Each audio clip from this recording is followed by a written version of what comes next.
গুরুত্বপূর্ণ কবি সাহিত্যিকদের ছদ্মনাম: পরশুরাম রাজশেখর বসু,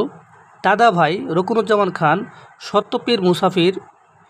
সৈয়দ মুজতবা আলী, অল্পদর্শী আবু জাফর শামসুদ্দিন, বীরবল প্রমথ চৌধুরী, বাণভট্ট নিহার রঞ্জন গুপ্ত, কলম-পেশা মজুর, মানিক বন্দ্যোপাধ্যায়, শ্রীমতী কনিষ্ঠা এবং শ্রীমতী মধ্যমা, রবীন্দ্রনাথ ঠাকুর, কালকুট অথবা ভ্রমর সমরেশ বসু, চেনাকণ্ঠ সৈয়দ আলী আহসান, মঞ্জু আখতারুজ্জামান ইলিয়াস, সুনন্দ অথবা সম্বন্ধ নারায়ণ গঙ্গোপাধ্যায়, মৌমাছি বিমল ঘোষ, উত্তম প্যাঁচা কালীপ্রসন্ন সিংহ, কালো প্যাঁচা বিনয় ঘোষ, জরাসন্ধ চারুচন্দ্র চক্রবর্তী, দৃষ্টিহীন অথবা মধুসূদন মজুমদার, দক্ষিণারঞ্জন মিত্র মজুমদার, বনফুল বালাইচাঁদ মুখোপাধ্যায়, গাজী মিয়া অথবা উদাসীন প্রতীক মীর মোশাররফ হোসেন, যাযাবর বিনয়কৃষ্ণ মুখোপাধ্যায়, দেশপ্রেমিক শহীদুল্লাহ কায়সার, নীললোহিত সনাতন পাঠক নীল উপাধ্যায় সুনীল গঙ্গোপাধ্যায় এবং বীরভদ্র সুনীতিকুমার চট্টোপাধ্যায়।